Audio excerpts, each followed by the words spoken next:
Au XIXe siècle, les théories raciales issues des Lumières gagnent encore en ampleur et en virulence, débouchant sur un racisme ouvertement hiérarchisant et structuré.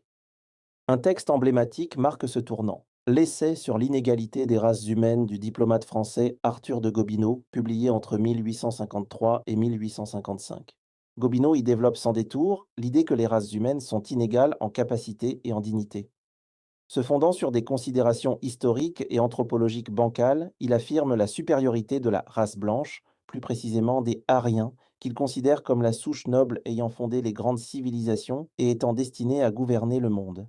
Selon sa logique, la décadence des sociétés viendrait du métissage, autrement dit de la dilution du sang aryen supérieur.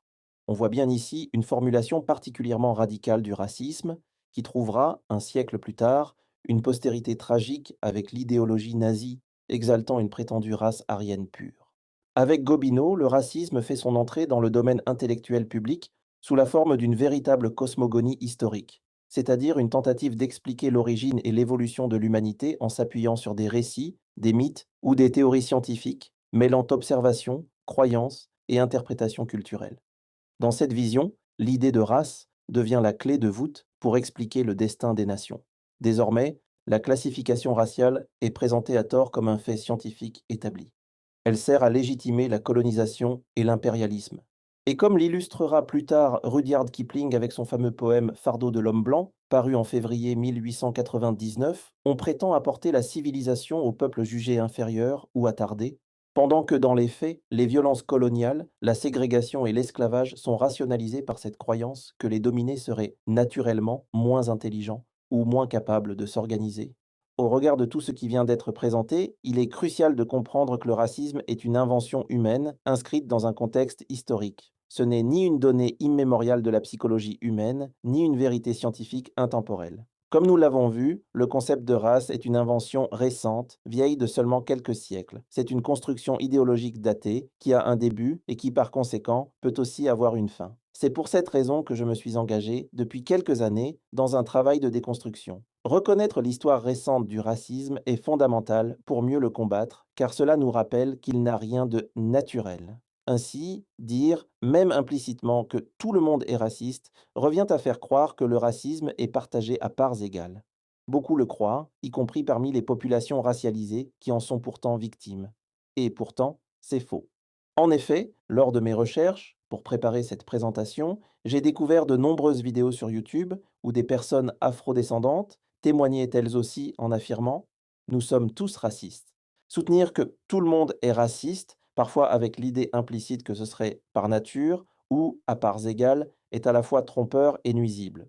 D'une part, cette formule confond la tendance universelle au biais cognitif qui existe chez tout le monde avec le racisme en tant que concept institutionnalisé et doctrine structurée.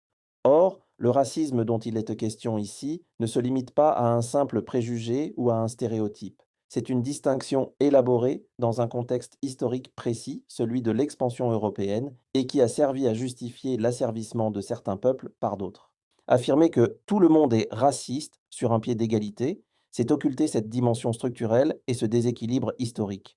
Ce discours brouille et délégitimise les luttes des peuples qui en sont et en ont été victimes, et dilue la responsabilité historique de ceux qui l'ont pensé, diffusé et institutionnalisé.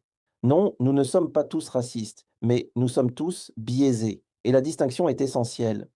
Les biais sont universels et importants pour le bon fonctionnement de notre cerveau, alors que le racisme est une construction historique et idéologique précise ancrée dans des rapports de pouvoir. Nous avons tous des biais cognitifs qui influencent nos jugements, nos comportements et nos décisions. Ces raccourcis mentaux sont hérités de notre histoire évolutive et façonnés par notre environnement, notre culture et notre éducation. Ils sont à l'origine de nombreux stéréotypes. Les biais peuvent conduire à ce que j'appelle des attitudes racistes, c'est-à-dire des situations où une personne noire va adopter un comportement discriminant racial envers un autre membre de son groupe en raison de conditionnements et de normes sociales intériorisées dans un contexte de domination blanche. Par exemple, un vigile noir, travaillant dans un magasin, surveille plus attentivement les clients noirs parce qu'il a intériorisé le stéréotype que les noirs volent plus. Ici, l'individu reproduit malgré lui un préjugé forgé par la société dominante en le retournant contre des membres de sa propre communauté. Un autre exemple concerne une personne noire qui, en montant dans un avion, doute des compétences du pilote simplement parce qu'il est noir. Cette réaction ne vient pas d'une expérience objective, mais d'un conditionnement social.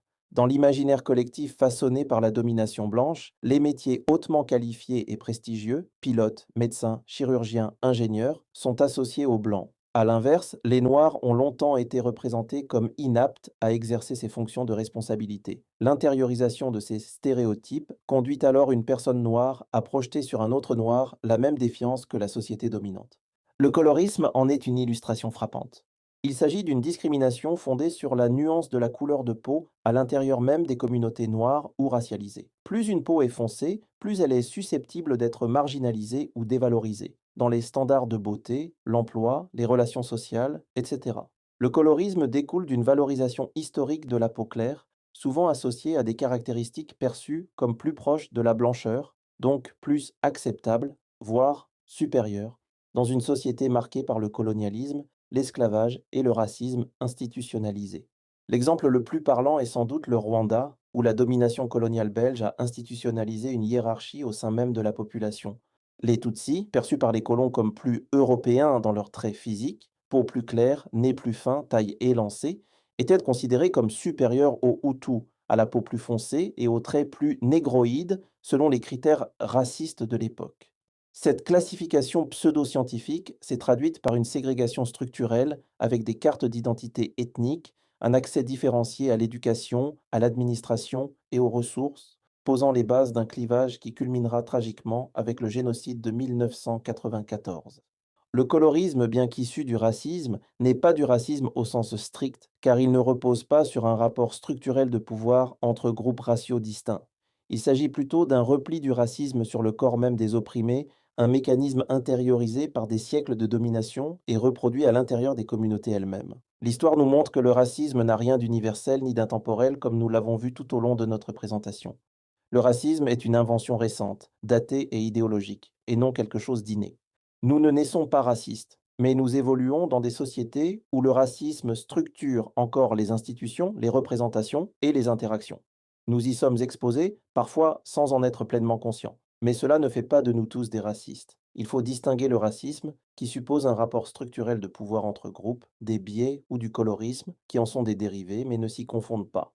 Déconstruire le racisme est possible. Cela commence par un travail de lucidité historique et critique, comme je le fais depuis quelques années. Nous arrivons à la fin de cette capsule vidéo et j'espère qu'elle a été instructive pour vous. Si vous souhaitez approfondir ces sujets, organiser une formation ou m'inviter pour une conférence dans votre école, entreprise ou communauté, contactez-moi et je serai heureux d'échanger avec vous. Merci d'avoir pris le temps de vous instruire avec moi et à une prochaine vidéo.